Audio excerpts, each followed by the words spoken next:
Знаешь, что это за место? Здесь когда-то раньше жили древние люди.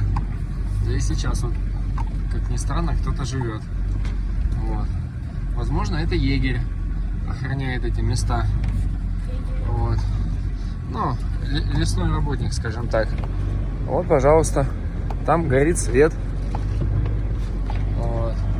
Кто-то есть, а может быть лесники, те, которые лесозаготовку делают. Так что лес обитаем, как ни странно. Ну, будем знать.